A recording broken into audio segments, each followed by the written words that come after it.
Edlin? Here. Mr. Elliott? Dr. Litton?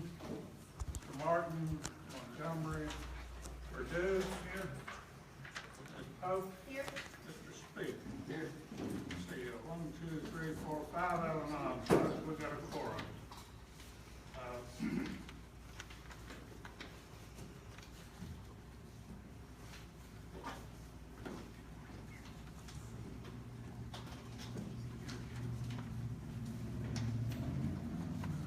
Okay, let's is there any motions about the approval of the minutes that were circulated? I'll make that motion. Second, any questions about them? If not, all in favor, indicate by saying aye. Approved. All right, this time, if you want to speak, do public comments, you can sign up there. We're going to limit it to 30 minutes and 3 minutes per person. Because we've got a lot of business to do tonight. At this time, before public comments, I'll introduce Mr. Grant White, CEO of Americore. And Grant, you want to do your thing? Whatever that is. Yeah, and you can. No problem. So, do you want me to drive for you? To stand, I guess. You want me to drive for you? If you can. Yeah, let's try that. Because I've only got you first here. I'll stand over here. Everyone see this? I'll stand over here. Everyone see that? We'll blow it up. Anyway, thank you all for coming tonight. It's good to see some of you. It's been a lot of different news stories in the last couple of weeks, and what else? You definitely learn. Don't believe everything you read in the news. Make sure I'm not blocking this thing. But what I want to do is be here and give you an opportunity to answer any questions people have through the course of the night. Who Americore is, what we're all about, what our vision is for the Lee County Hospital and really the medical center, and our commitment to this community. So I think we've been unbelievably committed to date to getting your hospital reopened. There's only been, I think, Jeff, was it 6 hospitals being reopened in the United States of America in the last 5 years?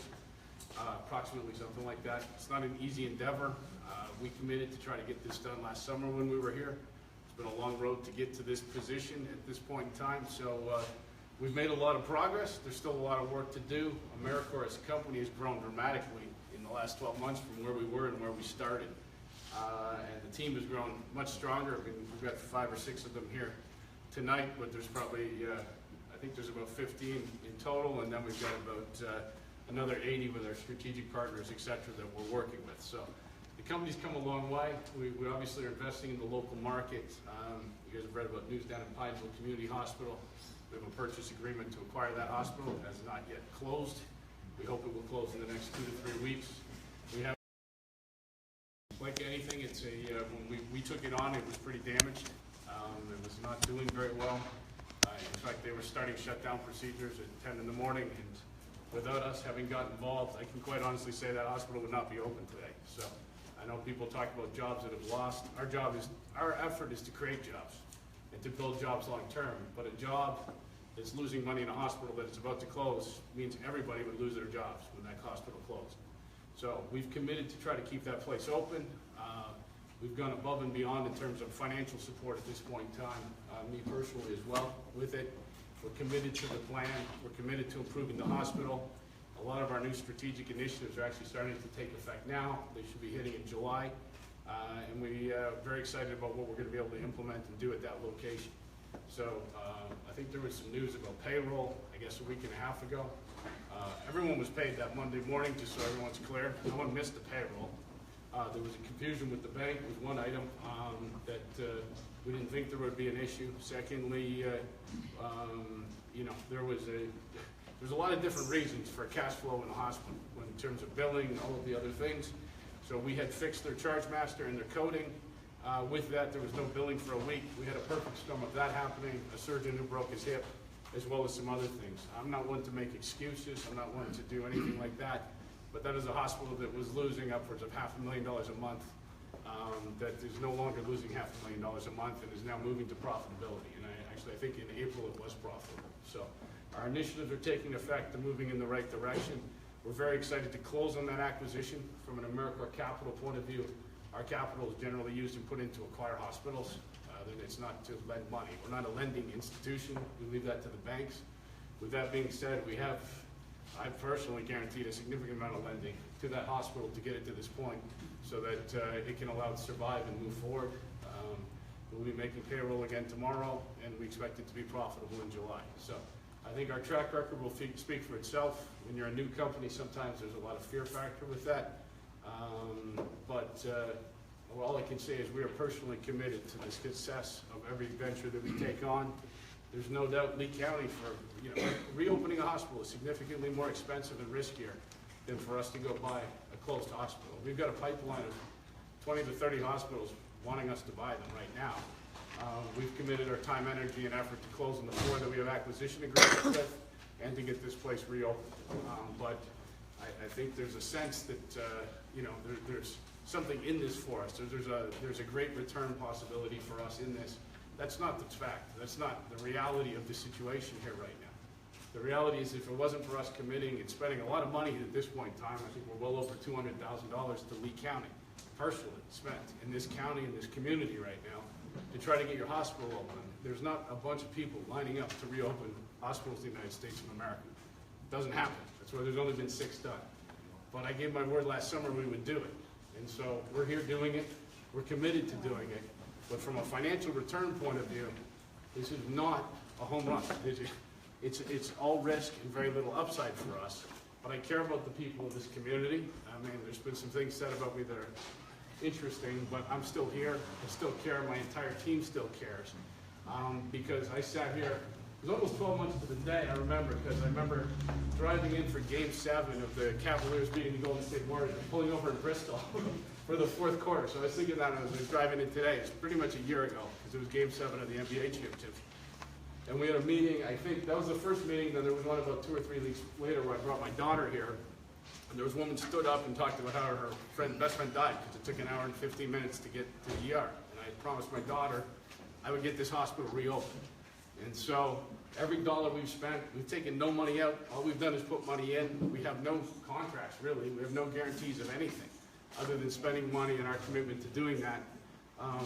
We do have a business model that we are confident will be successful. We're not doing this out of a charitable nature, although given our other opportunities, there's no doubt that we could redeploy the money in a much more lucrative place, but we're also a company that's starting out that believes in committing to what we say we're going to do. And so we have worked, with the authority diligently, probably weekly calls. Jeff, I have no idea how many man hours we have in trying to figure this out. But it's, suffice it to say, the reason it takes a long time, there are no banks lining up to reopen a hospital. There's nobody in this country that lines up to reopen a hospital. It doesn't exist. We can call the USDA, they say, I'll give you 2 or 3 years.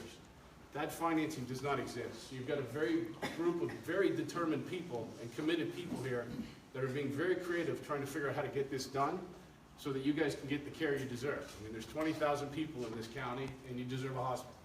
And so we're going to get that done for you. And so, with some of the news, people ask me, why don't you just walk away? That's not my style. I'm a hockey player from Canada, so I don't really worry about that. I take things on, face on, I go after things, and I stick by my commitment, and I'm not going to let noise sort of get in the way of what I believe we can get accomplished here and have a very successful, thriving medical center. So with that, I mean, I'm happy to answer more questions later on any of the other news or anything else that you've seen, but what I'd like to do is walk you through our vision for what we're going to do with the Lee County Medical Center and where it's going to go and the quality of care and service and the jobs we're going to create in this community. So from an Americore point of view, when you were the first that ever signed anything with us, Ronnie, I think last year, we now have 4 purchase agreements signed. We'll be closing on our Arkansas acquisitions, expected to close early next week.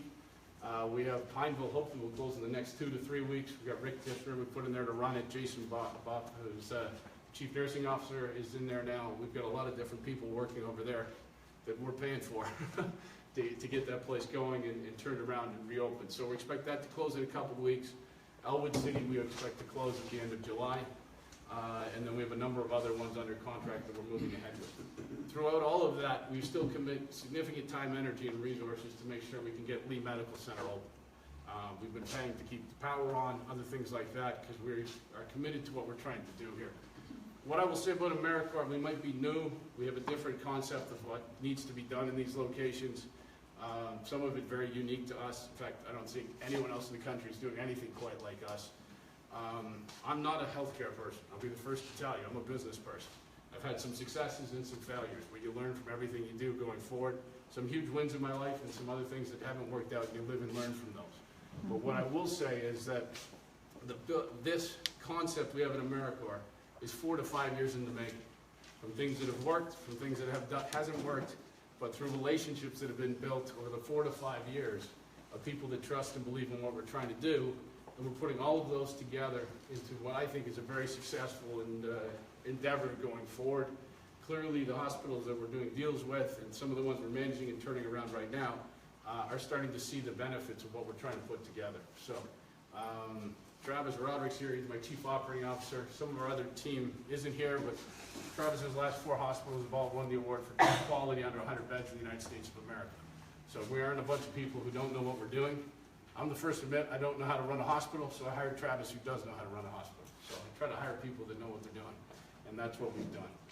So you say, what's going on in the United States? You just have to read the front page of the news. There's 700 rural hospitals threatening to close in the United States of America right now. Exactly what happened to your community. I don't have to tell you guys the effect that has on you and your community when the hospital closes. So, number one, we are trying to save a whole lot of hospitals, one at a time, but hopefully we will accelerate that plan. The goal is to have 30 or 50 hospitals by the end of next year. Okay? You read the front page of the news every day. The number one killer of the United States of America, people under 40 right now, is drug overdoses. We can talk about car accidents, we can talk about everything else. It's the biggest killer out there. In fact, there was legislation, I think there was an attorney general yesterday trying to pass laws to avoid opioids being allowed to be distributed anymore. Yeah, the lawsuits filed, etc. So it is the biggest killer in the United States for people under 40. I got 4 kids, so 3 of them teenagers, 1 newborn. I have no desire to see them go down that path. I've had a lot of friends go down that path, and it's not pretty to see. So we will be solving that problem in the United States. We're working with some of the top groups in the country right now to come up with plans that work. 95% of the people going to treatment centers are back within 6 months. That's unacceptable. It's being done wrong, okay? We will be dealing with that problem. We'll be hitting it head on. We will absolutely be putting a treatment center into the Lee County Medical Center Hospital in one of the areas with some of the world-class partners. We're talking to groups from all over the United States. We've got government officials involved and other people to try to get on top of this problem. Because everyone's just putting a Band-Aid on it, we're going to be at the forefront of solving that problem. With the VA, we're working with Jim Biden and other senior officials in Washington, D.C., etc. It's a shocking stat to me. I heard about 2 months ago. They said the outstat right now is 25 vets kill themselves a day right now. 25. The real number is over 40. When they call and say they're about to commit suicide, the VA hospitals tell them they come in 6 months. Okay? I don't know about you, my dad was in the Air Force, that's unacceptable. Okay, so we are actually working with veterans right now. We're working with some senior officials in Washington, D.C. to develop a behavioral health program that will help take care of these people. Both inpatient, outpatient, telemedicine, etc. But without a doubt, veterans care is going to be at the forefront of a lot of what we do. The way it's being done now isn't right. The VA knows it. We're talking to them, trying to work in some partnership with them. There'll be a team of people flying in here next Wednesday or Thursday as well to scope out the best way to run the program. So the concept we're working on there will be different than anything that's being done right now. People with PTSD problems have problems that are not normal behavioral health problems. We're going to be working on trying to solve that and get right to the source. We have some very senior military officials working with us on this right now. Rather than get up and speak, when you cover that, I'm a disabled vet, so I'm a disabled veteran. Yep. So that's a particular interest. Yep. Do you have contacts with the VA right now? I have contacts with some senior government officials that talk to the VA. People you're working with? Yes. Is that who is going to fly in? People I'm working with, yes. They're at the most senior levels. From the VA? Well, they work with some of the senior people from the VA. I don't know if the senior head of the VA is going to be here, but the people that work directly with them in Washington and Virginia will be here next week. Okay. So, If you don't mind. And you're gonna be up there next week, or rather than speak, you know, when you go through this, Yeah, I'm fine If we answering just- any questions. I Okay. don't know what the protocols I are, won't- so I'm not a I government won't take person. up time later. What I If can I just promise you is that ask you this to isn't lip expand on service. things. What I can promise everyone here is those two things are not lip service. Mhm. They're at the forefront of what we're gonna be talking about and trying to deal with. And we're talking with some incredibly senior people with a lot of relationships in that area and developing a program that will actually work for them. So we're talking about aftercare, behavioral health care. Ideally, what they'd like to have is a separate veterans wing. Most of them have drug addiction problems as well, going down for 2 hours a day for the drug treatment. But the view is you can't put the vets in the regular drug treatment program because they have totally different issues. And there's, in that common area, they don't get along. It just doesn't work. So we're gonna separate them out. We're gonna have a very specific plan designed for veterans, written by veterans, programs for veterans, and they want us to roll it out nationally. So that's what we're working on. What type of plan do you have to bring in the, medical professionals that will handle the, treatment? There's three different things. One, we've got senior medical officials from Washington and other people that are behind, they're ex-military, that are very specific, and have dealt with discharges, other Navy SEALs, deals with mental testing and things like that, or Delta Force and other things that will be actively involved in that area of it, and recruiting the top doctors who understand the specific needs of vets. Okay. So in terms of me, I'm not gonna go hire these people. We've got people who know them, people that deal with the specific needs and the specific interests of that. When it comes to drug overdoses, we have other groups we work with that deal with those specific needs and issues. I guess my question is more like, how are we gonna lure those, doctors? There is, right now, if you needed to get taken care of, you probably have to drive 500 to 1,000 miles. So these docs exist. Yeah, But right now, the way the program is being designed is this will be a central hub for a lot of things that they're gonna be doing, and we will get the docs. So docs like to go where they can help people, so that's not gonna be the challenge. There is, as you probably are aware, there are significant, we could build 500 Lee counties, and we couldn't take care of all the vets within probably 1,000 miles of here, they're dealing with these issues. very true. And so, you know, docs like to make money too, so if they can get, Mhm. if you guarantee them patient flow, they feel like they're making a difference. Our experience has been in our early discussions, is that will not be the problem. So, keep going here. So, rising healthcare costs, but obviously, that's front page of the news again this morning. Who knows what the Senate, did the Senate launch their thing? I was on an airplane, but there's obviously a lot of things. None of it is good for rural healthcare. Our model does not involve relying on the government to help keep your hospital open. Any model, business model out there that is dependent on Medicare or Medicaid is going to be out of business. I'm Canadian, so I've seen it firsthand. Government cannot pay for healthcare forever because it just doesn't, it's too expensive. And so a mixed model is required. Part of our model is to expand the boundaries of the service offering you're providing here, bring in new ancillary services such that you get far more commercial patients. You get patients driving in from much further away because of our specialty services, as well as telemedicine, patients being treated from much further away through telemedicine, so that we can get access to that commercial insured patient, not just be dependent on private, public money and self-pays. That's what killed the place before. I think it was about 20% self-pay was a huge problem. Our model is not dependent on inpatient Medicare, Medicaid. That's a model that will not work. It's a model that I think there's a reason why people aren't lining up to reopen the hospital, because they don't have a new model. We do. Through Travis's team, we got Pam White, we got Jason over there. We got some of the top quality people in the country. Everything we do has to be first class and done properly. I think we're getting branded a little bit in Pineville, where we took over a mess, and frankly, we're transitioning it, but it takes time. You can't take something that has been done, I don't want to say wrong, because it was still a lot of people working very hard there. It's a lot of great people, but it takes time to implement the new policies and procedures that you have, get it through the system. We got to do some structural changes over there in the ER and a few other things, but our team has proven themselves. They've got four hospitals in a row, top quality in the country, under 100 beds. So we know how to do it. We will be doing it. But I think in conclusion on this, what I leave you with is we will take care of you. You'll have a great acute care hospital. It's not going to be 80 beds with 60 empty beds.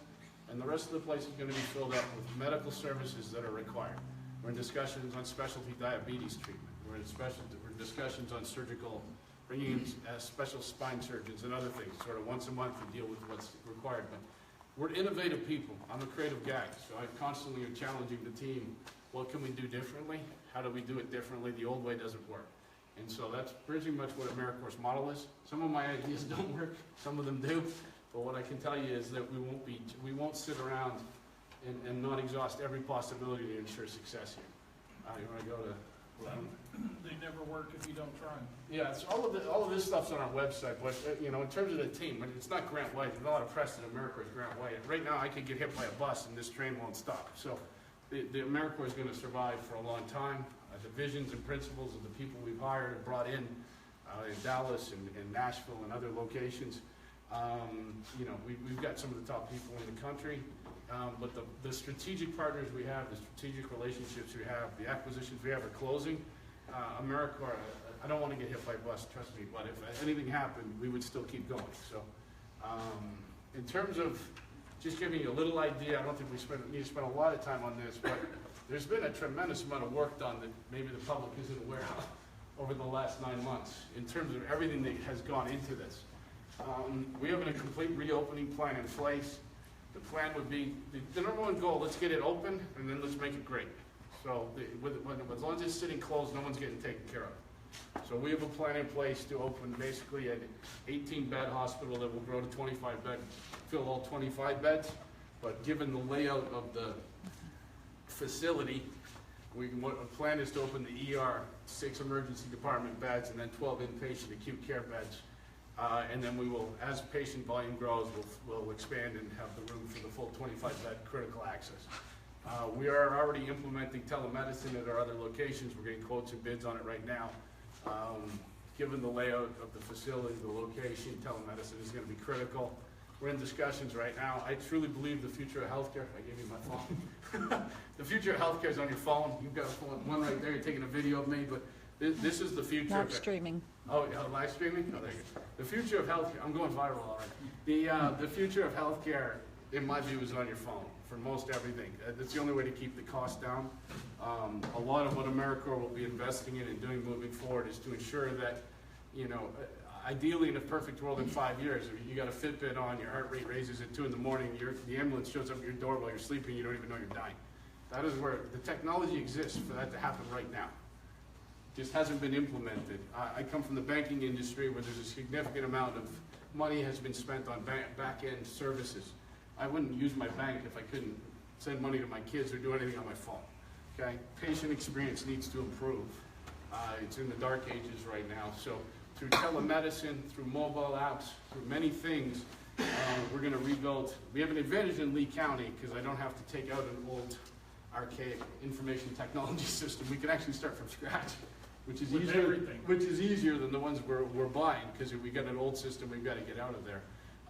But here, there's technology exists to really build a very transformational back-end IT system that will be able to bolt on many different apps and many services to the community, so that when you get to the ER, they already know you're coming. They have your patient records. You can talk to your doctor with a click of a button if you're having issues with something, and really try to create a much better patient experience all around.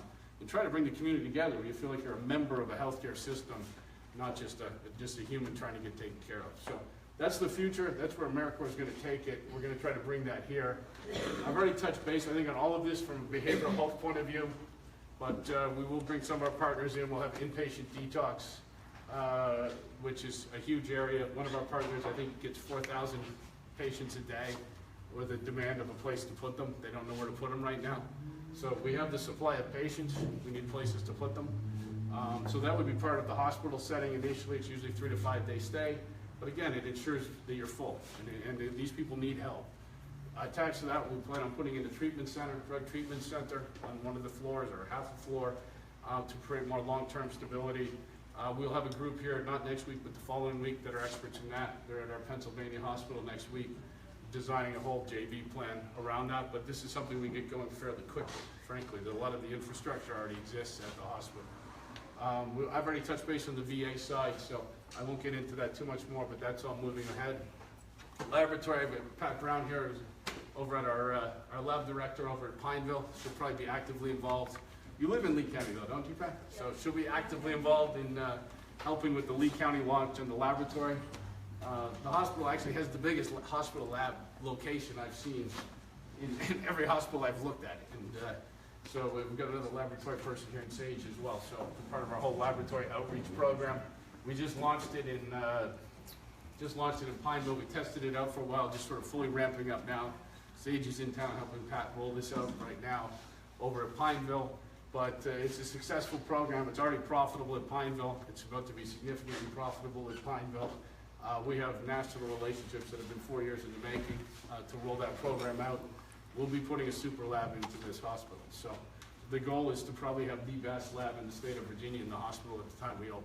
So the more you test people, the more you keep people out of the hospital, the more commercial payers and government are happy.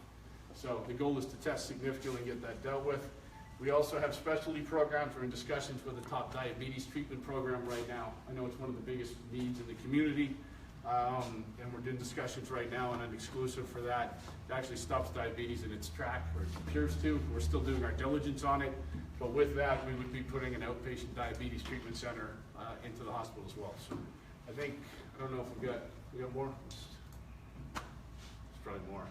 These are, I won't bore you with all of this stuff, but we've done, there's been a lot done, and a lot of hours and a lot of dollars and a lot of man hours put into this.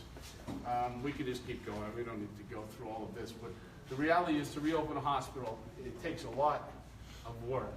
I think a lot of the planning is done and it's about to start executing. That is our goal and where we want to go with the future of this. I think that's pretty much it for today in terms of the presentation, but wanted to give everyone a feel of who we are, who I am, and that there's really nothing in this for me at this point in time. I think in closing, we're committed to getting this done. We're financially committed. We're invested at this point in time. Obviously, much better to do it with local support than local people working against you. I got to be honest with you. It's not really helpful when people don't seem to want to see the hospital reopen. But we're here. We're committed to doing this, and we actually care about people. So we're not here to make money, frankly. I mean, that would be great. If the hospital makes money, it's good for the community. We'll reinvest in the community. But we care about trying to save a hospital that I don't think should have ever closed. So, thank you. Thank you, Brad.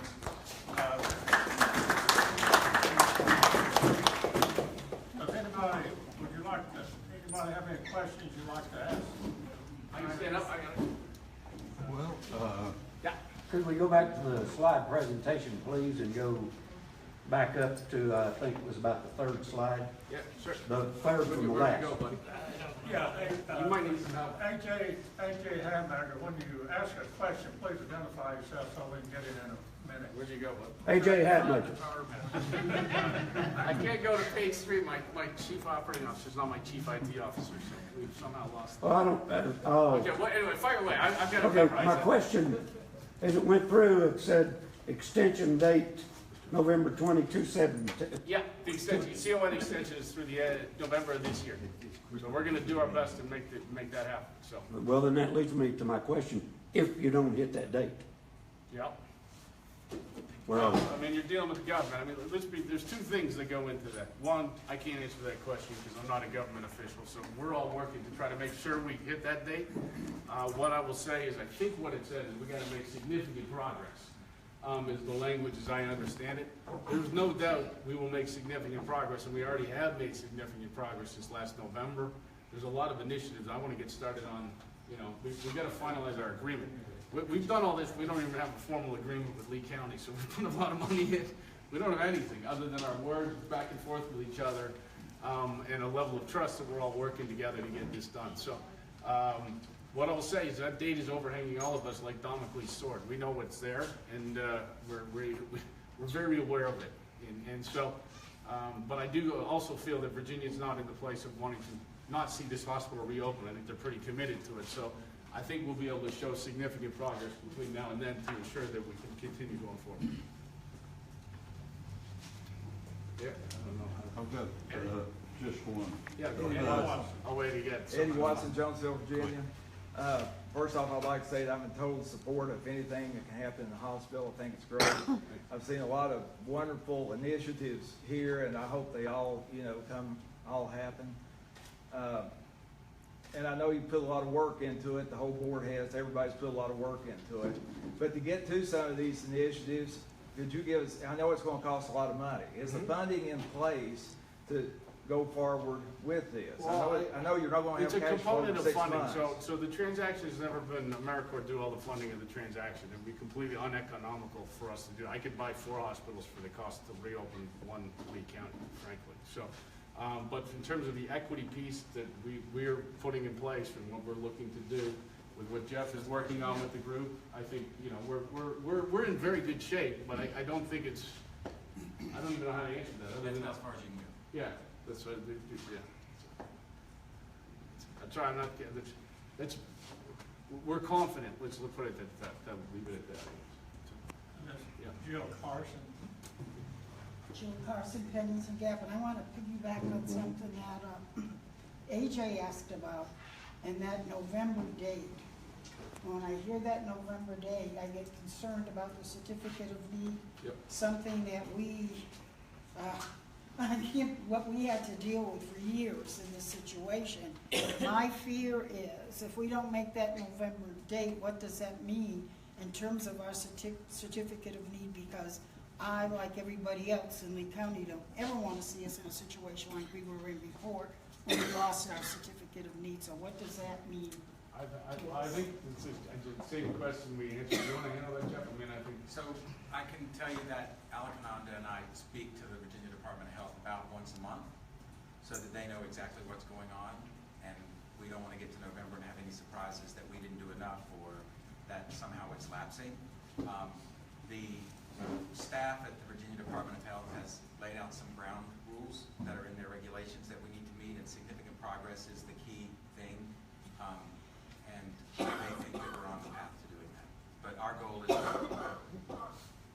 not get into November trying to solve that problem, be done in September, and be making that kind of progress much earlier than November. Bill Wireman. What is the nature of the security interest with the hospital, and what would occur if the contract was not performed by the county, or if there was a dispute in that? What are we referring to, the note? So the Lee County Board of Supervisors, when Americore and the Hospital Authority executed the letter of intent in October and started moving forward on a plan, there were certain assumptions in that plan on the financing side involving, among others, the USDA, which didn't pan out. Americore was also involved in a number of other transactions, and getting this to the finish line as we had hoped just didn't happen. And when the authority extended their letter of intent, under which we're operating now, they required Americore to start to cover the costs. One of the things that the authority has had as its most expensive expense is the cost of the building. These folks made a decision early on to keep the systems operating, keep the boiler running, keep the lights on, don't let the building close, because once the building closes, not only are you trying to reopen a hospital, you're trying to reopen a building. So Americore agreed to take those expenses, and since that time have been paying propane bills and gas bills and just the fees that come from operating the building. The Board of Supervisors and Lee County have the primary security interest on the building for the mortgage that was put on the building when the county loaned the authority the money to buy the building from Wellline. The Board of Supervisors agreed to allow us to carve out up to $250,000 in that first position for Americore to provide that money and know that if they didn't conclude a transaction with Lee County, that money would have to be paid back. The hospital authority decided to be a lot more conservative, and instead of extending a note for $250,000, the hospital authority did a note for $100,000. Right now, Americore has advanced $122,000, so there are actually $22,000 being advanced to the authority that's not documented. So they are in the primary position. If the transaction fell apart, the county, others would have to step in and pay them off or work that off. What we have discussed is just making sure that they're not totally writing that off if for some reason the hospital authority decided to go a different direction and walked away from Americore. But I would say that I think the Board of Supervisors is in pretty secure control of the building, and even if something does go wrong and Americore wants to go in a different position, we'll be able to stop them from doing that. Because I think at the end of the day, Sorry, Jeff. I think at the end of the day, if they were to go forward with a process that involved purchasing the building or long-term use of the building, that note goes away. So it's actually, from a practical standpoint, contemplated. It will never be paid back. It will just be canceled. But that's all still being worked out. It's not our intention to do anything, though. We're actually just helping. I have a question. My name is Roberta Thacker. We live in a very small community. 6% of the people in our workforce, age people are unemployed, which means I'm not going to get into a political discussion. That's not what it's about. They're unemployed, they're uninsured. All these great bells and whistles, you're a businessman, and I understand that, and that's how you're going to make money. But how long would this last if you have people that can't afford to pay their bills because they're uninsured? We don't want our community to be without a hospital again in 5 years. Yeah, but that's why if you look at everything we put up there, it's not dependent on, where you get killed is the ER and people who can't pay their bills. That's what killed this hospital before. If what I just presented was I'm gonna open a 25-bed hospital and that's all we're going to do, that would be a huge problem, what you just mentioned. Because we'd be subsidizing, well, hospital margins run 5–10% at best. And even in critical access, we're limited to what we can do. And so when you have the self-pays, it pretty much destroys your margin. But what I'm presenting here is something different, which is we will get that hospital open. We're not expecting to make a lot of money in the hospital. We want to provide great quality care and service, be innovative, use telemedicine, make it the best hospital we can for the local community. We're not going to subsidize all day, but the reality is in our model, it's not, hey, we're going to make money in the hospital. So, because we're aware of the issue. I mean, hopefully we can create jobs in the area so we have more insured people in here. I mean, that would be the ultimate goal, is to create some vibrancy. But we understand the model and the metrics in the hospital. And so that's why when you look at our model, that VA business has nothing to do with the local population. The laboratory business has nothing to do with the local population. The treatment center, people will drive in from Bristol, Knoxville, wherever, with what we're going to put in the treatment center site. It's not dependent on the insurance of the local population. You have to have we've got 4 or 5 other things that I haven't gone into. We can't have a business model that's dependent on Lee County to fully support Lee County. There's 700 rural hospitals closing in America for that exact reason you mentioned. And it's tragic, and maybe someday they'll have a solution to fix the problem.